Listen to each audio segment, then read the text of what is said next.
हरे राम राम रघुवर हरे हरे, हरे कृष्ण कृष्ण रघुवर हरे हरे। आज हम एक किताब ले रहे हैं, खोरशेद भावनगरी, जीवात्मा जगत के नियम, the laws of the spirit world. Khurshid Bhavnagari इसकी राइटर है और किताब का नाम है जीवात्मा जगत के नियम।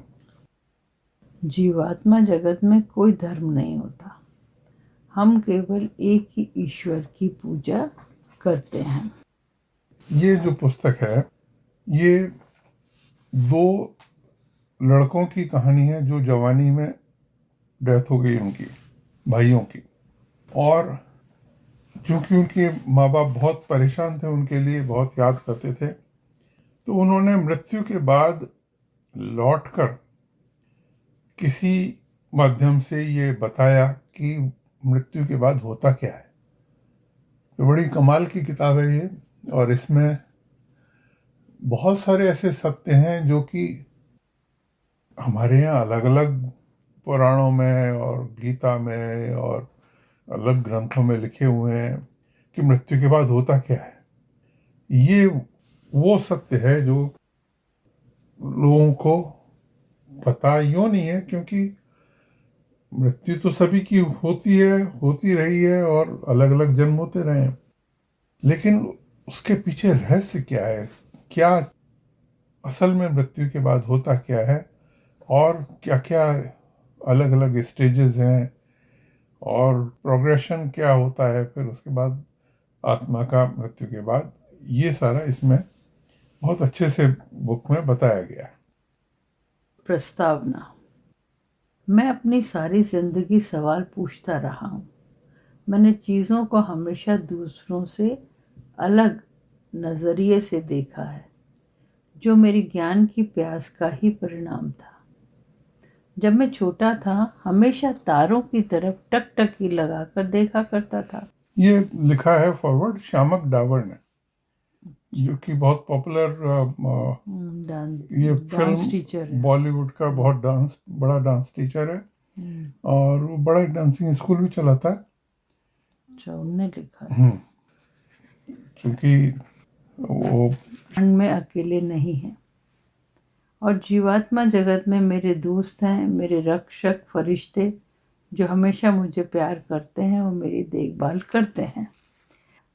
मेरे परिवार ने मुझे सभी धर्मों के प्रति आदर करना सिखाया, एक जन्मजात जिज्ञासा जो मुझे एक यात्रा पर ले गई।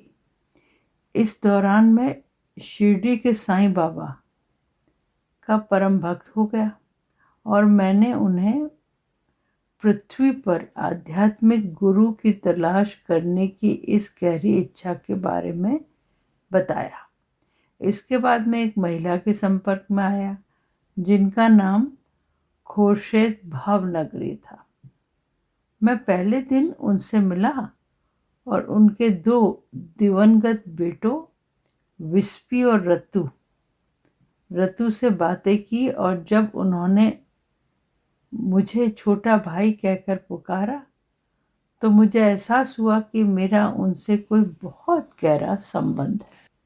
मृत्यु बाद की दुनिया को लेकर खोरशेद भावनगरी, या कहें कि खोरशेद आंटी, जैसे मैं उन्हें बुलाया करता था, उनसे मुझे कुछ जानकारियाँ मिली।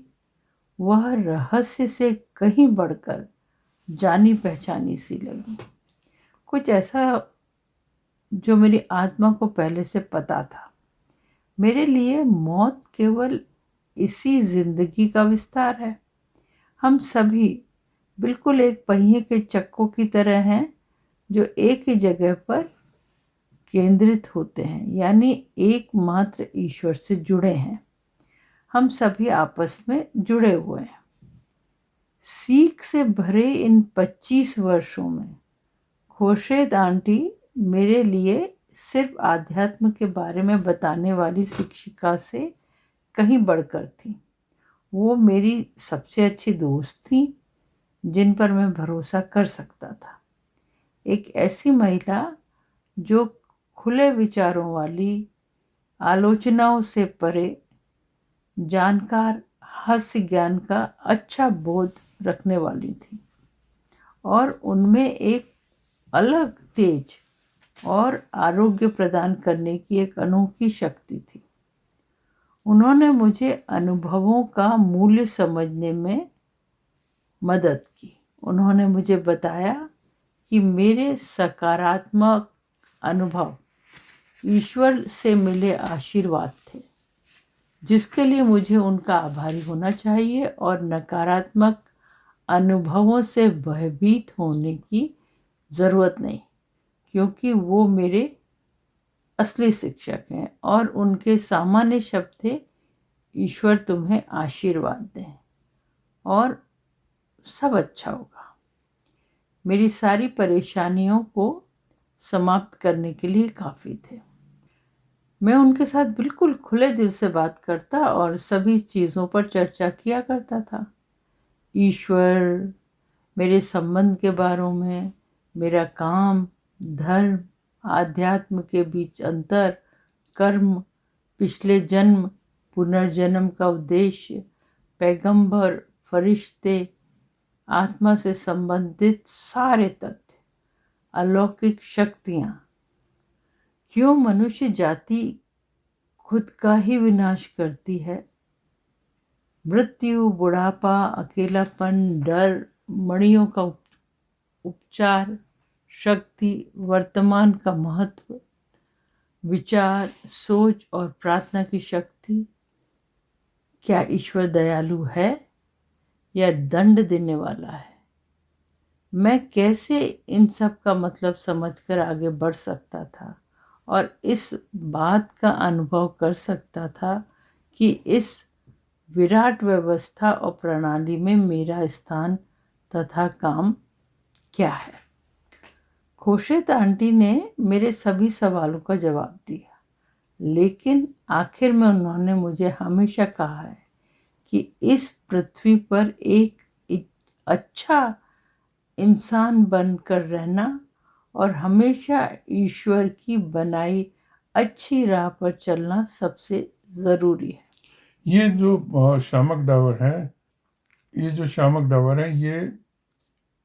जो राइटर है, राइटर कौन है? वो लेडी है जिसके दोनों बेटे जवानी में मर गए हैं और एक्सीडेंट में मर गए हैं, और वो बेटे आके बता रहे हैं कि मौत के बाद होता क्या है।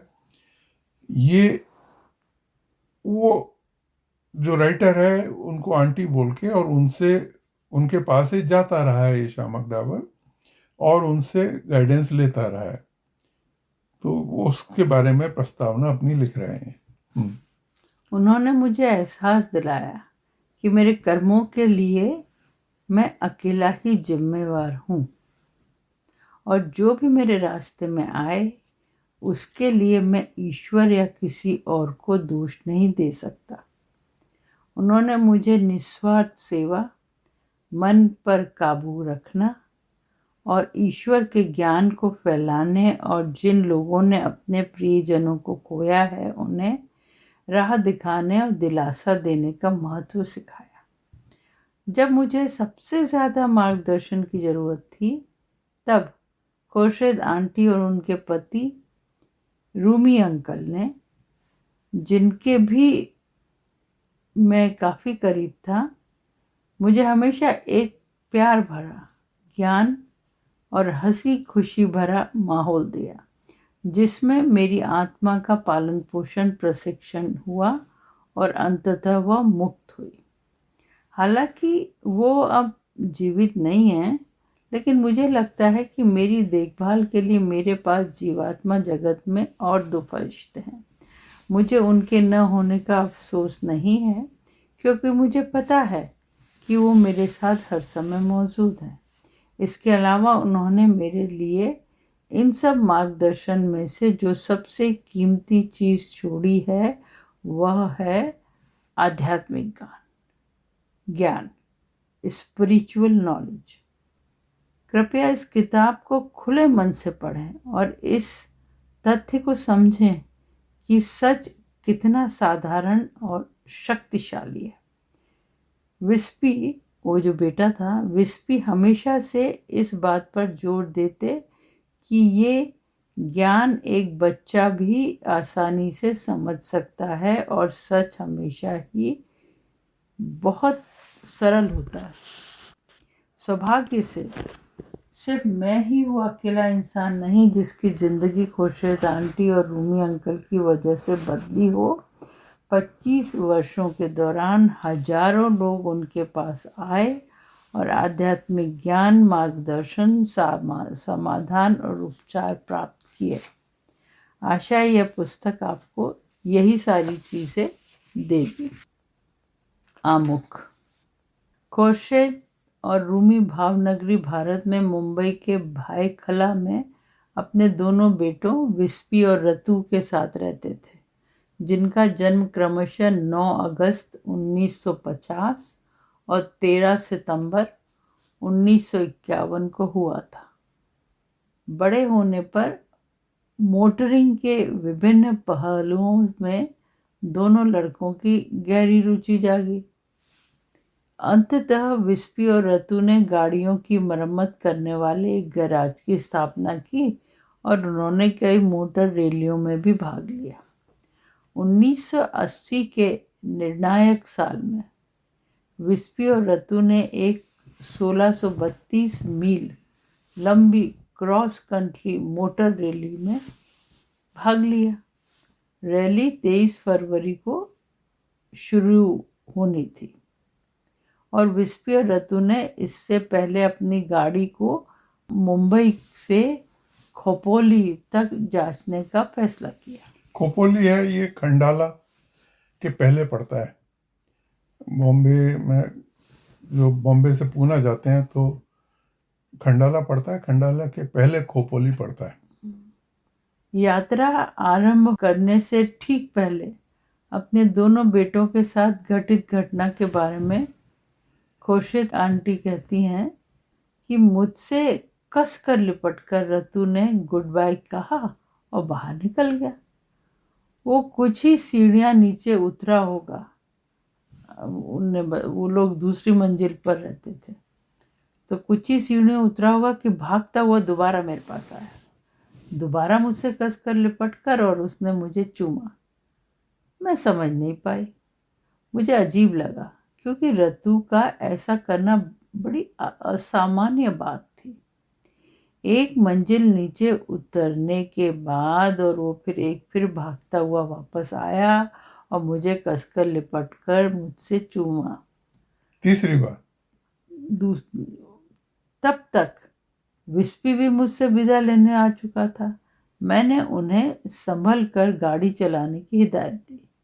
उन्होंने मुझसे कहा, हमारी प्रतीक्षा मत करना माँ, हम खोपोली तक जाकर लौट आएंगे या फिर रात भर रुककर सुबह वापस लौटेंगे। दोनों के गाड़ी में बैठते ही उनकी भेंट उनके पिता से हुई। रूमी ने भी उन्हें संभल कर गाड़ी चलाने की हिदायत दी। रतु ने जवाब दिया, फिक्र क्यों करते हैं डैडी, हमने इंजन ठीक कराया है, इसलिए किसी भी तरह हम 30 मील प्रति घंटा से ऊपर जा ही नहीं सकते, सब ठीक ठाक रहेगा।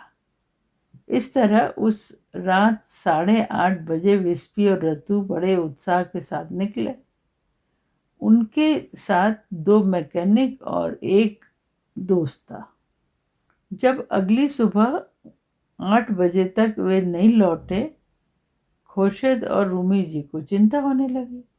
8:30 बजे के करीब विस्पी और रतु के गैराज से एक मैकेनिक आया और उसने कहा कि खोपोली के पास कहीं दुर्घटना हुई है और वे दोनों अस्पताल में भर्ती हैं। रूमी ने कुछ दोस्तों को इकट्ठा किया जो पिताजी थे। उन्होंने कुछ दोस्तों को इकट्ठा किया और तुरंत दुर्घटना स्थल की ओर खोपोली रवाना हो गए। वहां पहुंचकर उन्होंने देखा कि विस्पी और रतु की गाड़ी एक पेड़ से टकराकर चकनाचूर थी।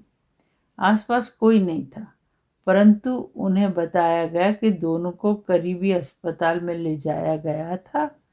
जब रूमी अस्पताल पहुंचे तो उन्हें बताया गया कि विस्पी और रतु की मृत्यु घटना स्थल पर ही हो चुकी थी, लेकिन गाड़ी में सवार अन्य लोगों को मामूली चोटें आई थी और वे सुरक्षित थे। रूमी ने मैकेनिकों से दुर्घटना का कारण पूछा।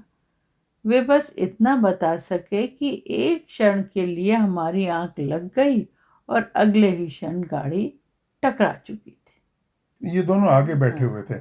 ये लोग तो ड्राइव, हाँ, एक ड्राइव कर रहा था, एक आगे बैठा था और 3 जने पीछे बैठे थे, 2 मैकेनिक और एक फ्रेंड। और तो बोले एक आंख क्षण के लग लिए गई और क्या हुआ क्या नहीं हुआ ये तो अब मालूम पड़ेगा। रूमी को सब कुछ अवास्तविक लग रहा था। जो पिता थे उनको ये सब बड़ी अननेचुरल लगी बातें। वो भाग्यशाली थे कि अस्पताल की औपचारिकताएं पूरी करने के लिए उनके साथ उनके दोस्त और पड़ोसी थे। भारी मन लिए जब वह घर लौटे तो वे समझ ही नहीं पा रहे थे कि उस दुखद घटना की जानकारी पत्नी को कैसे दें। भारी दुख के साथ जब वे अपने घर की सीढ़ियां चढ़ रहे थे तो खुर्शीद जी जो ने सवालों की झड़ी लगा दी। इतनी देर क्यों कर दी? विस्पी और रतु कहाँ हैं? आप इस तरह धीरे क्यों चल रहे हैं? जब खुर्शीद जी को सब पता चला तो वो बुरी तरह से टूट गई। उन्हें लगा अब जीने के लिए कुछ नहीं बचा। ईश्वर से खुर्शीद जी का भरोसा उड़ गया। पहली बात ये होती है कि आदमी कहता है वाई मी, और ईश्वर पे से विश्वास हट जाता है। उन्होंने कहा मैं बहुत धार्मिक हुआ करती थी, अब पहली बार मेरे मन में ये सवाल उठ रहा है कि ईश्वर है भी या नहीं। यदि ईश्वर है तो उन्होंने मेरे साथ ऐसा अनर्थ क्यों किया? वाई मी, पहली बात क्यों तो मेरे बेटों को मुझसे छीन लिया, जबकि मैंने किसी को बाल के बराबर भी दुख नहीं पहुंचाया। मैंने ईश्वर, धर्म और अपने जीवन का त्याग करने की ठान ली थी। इसके बाद कुछ ऐसा घटित हुआ जो आश्चर्यजनक था। अंत्येष्टि के बाद 29वें दिन, मतलब ऑलमोस्ट 1 महीना हो गया था डेथ को, पड़ोस में रहने वाली श्रीमती दस्तूर ने खुर्शीद और रूमी जी को एक हैरत अंगेज कहानी सुनाई। श्रीमती दस्तूर जो पड़ोसन आई थी, उनकी भाभी एक संगीत सभा में गई थी और मध्यांतर के दौरान उन्होंने एक महिला को हाल ही में हुई एक दुर्घटना में मारे 2 लड़कों के बारे में बातें करते सुना, जो अपने माता पिता को एक संदेश भेजना चाहते थे। इसलिए श्रीमती दस्तूर की भाभी ने उस महिला का फ़ोन नंबर लिया। अगले दिन खुर्शीद और रूमी जी ने इस महिला से संपर्क किया। उन्होंने उन दोनों को अपने घर आमंत्रित किया। उन महिला ने अपने भाई खोया था और वह श्रीमती कपाड़िया नामक एक शक्तिशाली माध्यम द्वारा आयोजित आत्मा आह्वान बैठकों के जरिए अपने भाई से संपर्क किया करती थी। कोई और महिला थी जिसका भाई की डेथ हुई थी और वो उसके पास ये संदेश और वो वहां पे वो किसी मीडियम के थ्रू अपने मरे हुए भाई से बात करती थी। एक बार ऐसे ही एक अवसर पर 2 युवा लड़कों की चीख ने बैठक को बाधित कर दिया था। मतलब जब वो महिला थी वो वहाँ पे बैठी हुई थी जहाँ पे वो बातें करती थी, वहाँ पर 2 लड़कों की चीख ने बाधा करा। तो एक बार ऐसे ही एक अवसर पर ऐसा हुआ, लड़कों ने कहा कि उनकी मृत्यु एक दुर्घटना में हुई है और उनके माता पिता दुख से टूट चुके हैं और वे चाहते थे कि उनके माता पिता को पता चले कि वे जीवात्मा जगत में सुखी हैं और उन्हें इस बारे में चिंता करने की ज़रूरत नहीं, क्योंकि वे दोनों उन्हें देख सकते हैं। ये जो मरे हुए बेटे हैं वो अब ये मैसेज भिजवा रहे हैं कि हम देख रहे हैं कि हमारे माँ बाप हमसे बहुत बहुत ज़्यादा परेशान है हमारे बगैर, और हम चाहते हैं कि उनसे कांटेक्ट करें, लेकिन हम कांटेक्ट नहीं कर पा रहे हैं। तो कोई ऐसा बहाना बने कि हम उनसे कांटेक्ट कर सकें। तो 22 मार्च 1980 को खुर्शीद आंटी और रूमी जी ने नेपियन सी रोड स्थित श्रीमती कापाड़िया के घर पर आयोजित सामूहिक आत्मा अभियान बैठक में भाग लिया। माध्यम श्रीमती कपाड़िया बीच में बैठी थी और दूसरे लोग उनके चारों ओर बैठे थे। वह एक एक व्यक्ति के पास जाकर उन्हें उनके मृत परिजनों से संपर्क करने में मदद कर रही थी। जब श्रीमती कपाड़िया भावनगरी दंपत्ति के पास पहुंची, मतलब ये खुर्शीद आंटी और रूमी जी, इनके पास जब वो मिसेस कपाड़िया पहुंची तो उनके मुंह से पहले शब्द निकले, हेलो मम्मी फेंटासो। तो विस्पी अपनी माँ को अक्सर ऐसा कहा करता था। तो मीडियम ने फोर्ट्सो, श्री हेलो मम्मी फोर्ट्सो, फोर्ट्सो बोला। हाँ फोर्ट्सो मीन होगा। हाँ, वो वर्ड बोला जो कि सिर्फ माँ ही जानती थी। तो किसी अजनबी के मुंह से इस तरह निजी जीवन का सूक्ष्म वाक्य सुनकर, शब्द सुनकर, और खुर्शीद और रूमी जी को इस बात का प्रमाण मिला कि ये उनके बेटे ही थे, और इस घटना से उनका ईश्वर में दोबारा विश्वास जगा। फिर विस्पी और रतु ने अपने माता पिता से कहा कि वे उनसे अकेले में बात करना चाहते हैं। इसलिए श्रीमती कपाड़िया ने उन्हें श्रीमती ऋषि नामक एक अन्य माध्यम के बारे में बताया। कुछ दिनों बाद भावनगरी खुर्शीद और रूमी ने श्रीमती ऋषि के जरिए अपने बेटों से बात करी। उन्होंने कहा कि मम्मी और पापा, हम विस्पी और रतु हैं। हाँ, मरने के कुछ ही मिनटों बाद हम जीवात्मा जगत में पहुंच गए। ये ईश्वर की इच्छा है और वो जानते हैं कि हमारे लिए क्या सबसे बेहतर है। ईश्वर अच्छे हैं। आप हमारे लिए न रोएं और न ही हमारी कमी महसूस करें। हम यहाँ बहुत खुश हैं।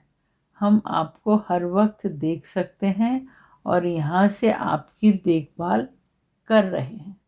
हम आपसे तब तक संपर्क नहीं कर सकते जब तक आप पूरी तरह निश्चिंत और खुश न हो। मतलब आप स्टेबल हो तब हम आपसे कांटेक्ट कर सकते हैं। जब तक आप घबराती रहोगी, रोती रहोगी, तब हम आपसे ढंग से कांटेक्ट नहीं कर पाएंगे। आपको एकाग्र होने की क्षमता विकसित करनी होगी। उन्होंने खुर्शीद आंटी से ये भी कहा कि उन्हें पृथ्वी पर रहकर अपने आध्यात्मिक जीवन कार्य को पूरा करना है, यानी उन्हें लोगों की मदद करनी है और आध्यात्मिक जागरूकता का प्रसार करना है। अगले कुछ महीनों में खुर्शीद आंटी और रूमी जी ने अपने बेटों की मदद से पूर्ण एकाग्र और शांत होने की क्षमता विकसित कर ली, जिससे उनका अपने बेटों के साथ स्वयं लेखन की विधि द्वारा प्रत्यक्ष संपर्क स्थापित करना संभव हुआ। ये स्वयं लेखन क्या था कि ये पेन लेके बैठ जाती थी माँ और बेटों का ख्याल करती थी, और फिर उसके बाद उनका हाथ अपने आप चलता था और बेटों की हैंडराइटिंग में कागज में सारा लिखा जाता था। ये ऐसा पहले एक और भी जगह हमने पढ़ा था, परलोक वार्ता में। उसमें भी एक महिला थी कलकत्ता में, वो उनके पति की डेथ हो गई थी और पति ने लिखवाया था कि मरने के बाद क्या होता है। उनके साथ भी ऐसे ही होता था, वो पेन लेके बैठ जाती थी और वो हाथ अपने आप चलने लग जाता था कागज़ पे, और पति की राइटिंग में सारा लिखा आ जाता था।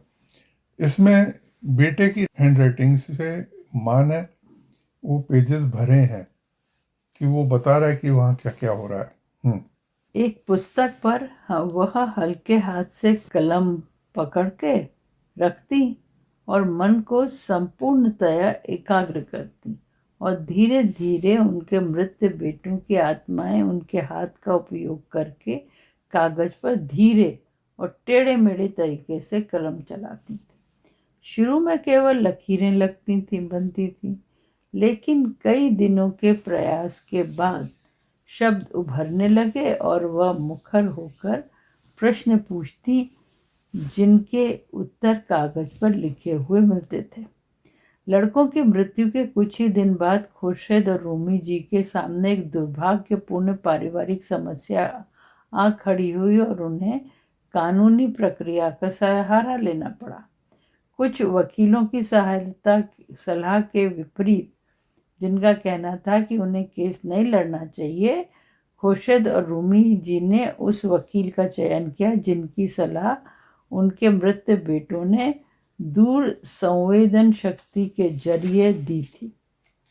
उन्होंने कहा मरे हुए बेटों ने कि आप इस वकील से कांटेक्ट करो, कुछ होगी प्रॉब्लम। हाँ। या तो कोई इंश्योरेंस की बात होगी या कुछ होगी। आश्चर्यजनक रूप से विरोधाभासों के विपरीत मुकदमे का फैसला उनके पक्ष में हुआ, और ये इस बात का एक और सबूत था कि भावनगरी दंपत्ति को सचमुच मार्गदर्शन और सुरक्षा प्राप्त थी। मतलब उन बेटों ने कहा था ना कि हम आपकी सुरक्षा करेंगे, तो उन्होंने ये प्राप्त करवाई उनको। कुछ समय बाद स्वयं लेखन द्वारा और फिर दूर संवेदन शक्ति द्वारा विस्पी और रतु ने अपने माता पिता को जीवात्मा जगत के नियमों के बारे में एक किताब लिखवाने की अपनी इच्छा का संदेश दिया, जिसके लिए उन्होंने उच्चतर आत्माओं की विशेष अनुमति प्राप्त की थी। और उनका विचार था कि पृथ्वीवासियों के लिए ऐसी किताब बहुत उपयोगी होगी, जिसमें वे ईश्वर और जीवात्मा जगत के नियमों के बारे में जानेंगे। और जब उन्होंने वहाँ पर मृत्यु के बाद कोई हायर अथॉरिटी से परमिशन ली कि हम ऐसी बुक लिखवाएं अपने माँ के थ्रू दुनिया के लोगों के लिए। अब ये बुक तो जाने कितनी लैंग्वेजेस में छप चुकी है और काफ़ी बहुत पॉपुलर भी हुई है ये बुक। तो ये उन्होंने बुक लिखवाने की परमिशन कहीं और से ली, मृत्यु के बाद कोई जीवात्मा जगत में किसी हायर अथॉरिटी से। उनका विचार था कि पृथ्वीवासियों को ऐसी किताब बहुत उपयोगी होगी, जिसमें वे ईश्वर और जीवात्मा जगत के नियमों के बारे में जानेंगे, और अगर वे उन नियमों का पालन करेंगे तो उनकी आध्यात्मिक उन्नति होगी। ये विस्पी और रतु की इच्छा थी कि किताब लिखवाकर उसे प्रकाशित कर और उसका बड़े पैमाने पर वितरण किया जाए। बहरहाल विस्पी और रतु की मत स्पष्ट था कि उनकी शिक्षा और मान्यताओं से सहमत होने के लिए किसी को बाध्य न किया जाए।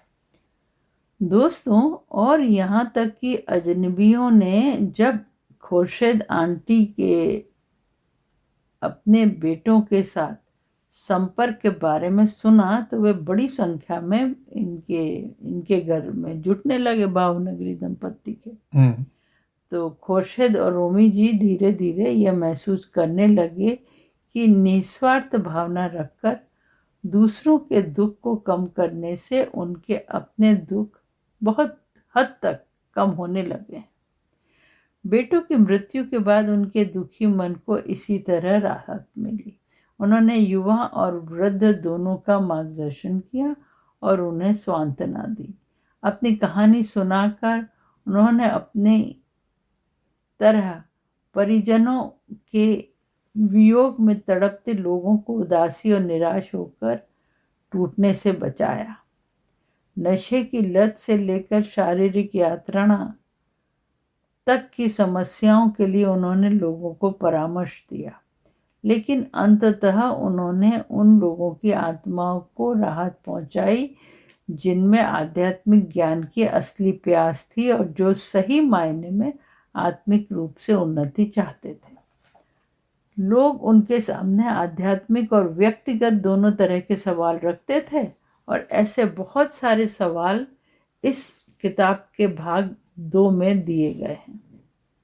क्योंकि जीवात्मा जगत में कोई विशिष्ट धर्म नहीं होता, इसलिए किसी धर्म विशेष से संबंधित सवालों को इनमें शामिल नहीं किया गया। रूमी और खुर्शीद भावनगरी क्रमशः 1996, 1996 और 2007 में इस दुनिया से विदा हुए और जीवात्मा जगत में अपने बेटों से जा मिले। पहले किसकी डेथ हुई? रूमी और रूमी, पहले रूमी की हुई, हाँ, फिर भावनगरी हस्बैंड की। की, फिर वाइफ की। 96 में और 2007 में। ऑलमोस्ट 11 साल वो रही। हाँ, 11 साल अकेली भी रही। हाँ, और फिर वो अपने जीवात्मा बेटों के साथ मिल गई।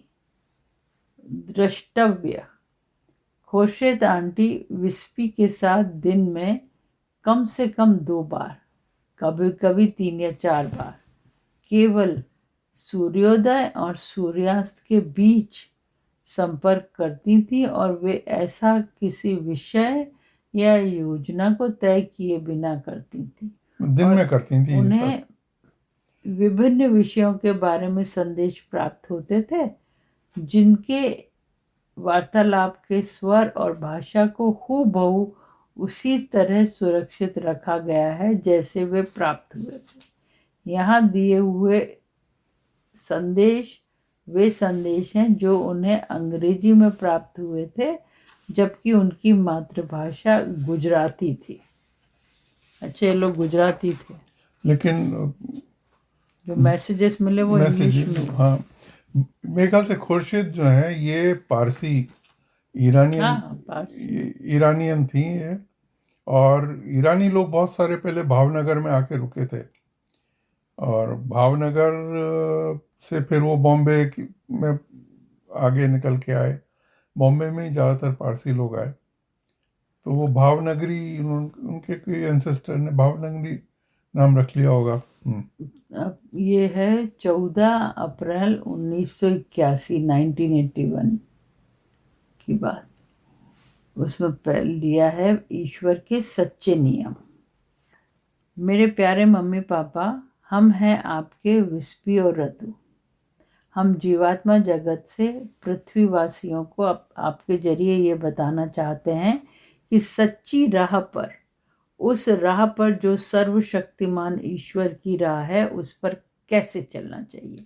अच्छा, ये जो मैसेजेस हैं, ये इसकी बुक के अंदर इसकी फोटोज भी लगाई हैं, जो हाथ से लिखे हुए मैसेजेस हैं टेढ़े मेढ़े शब्दों में, जैसे माँ ने लिखे थे, उनकी फोटोज भी लगा दी हैं बुक के अंदर, ताकि इस बात का ये रहे कि हाँ ये रियल है, इसमें कोई किसी ने कोई कहानी नहीं बनाई है। तो मेरी प्यारी माँ, आप हमारे लिए किताब लिखिए और अपनी दुनिया के लोगों को जीवात्मा जगत के बारे में बताना, और उन्हें ईश्वर के नियमों और कानूनों के बारे में बताना जिन्हें पृथ्वीवासी गलत समझते हैं। उन्हें बताना जीवात्मा जगत के विभिन्न लोकों के बारे में। पुरोहितों की कही हर बात का भरोसा करना बिल्कुल गलत है, और इसी तरह हमारे सर्वशक्तिमान ईश्वर के सच्चे न्याय के बारे में बड़े बड़े दार्शनिक जो उपदेश देते हैं, उन पर भी भरोसा कर लेना गलत है। वे सब कुछ नहीं जानते। वे या आप सच तभी जान पाओगे जब आप अपनी पृथ्वी की दुनिया छोड़कर जीवात्मा जगत में आओगे।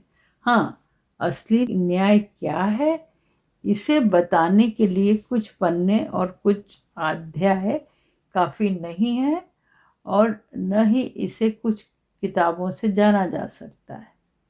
कई युग लगेंगे आपको यह जानने के लिए कि हमारे ईश्वर हमसे सचमुच क्या चाहते हैं। इसलिए आपको बताने की हमारी यह कोशिश हो सकता है पर्याप्त नहीं हो, लेकिन हम जीवात्मा जगत से अपने प्रियजनों और सभी पृथ्वीवासियों को ये बताना चाहते हैं कि सच क्या है। हम आप सबको ये बताना चाहते हैं कि आपसे बहुत सारी गलतियां हो रही हैं, जिनका कारण बेमतलब की कुछ धारणाएं हैं, अथवा उन लोगों को की कही बातें हैं जिन्हें आप पवित्र और ज्ञानी यानी फिलोसोफर मान लेते हैं।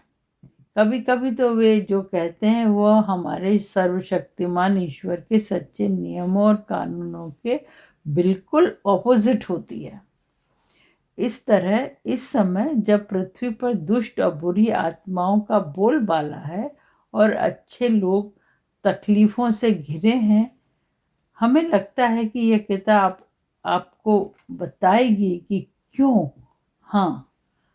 क्यों बुरे लोग सफल होते हैं और अच्छे लोग कष्ट झेलते हैं।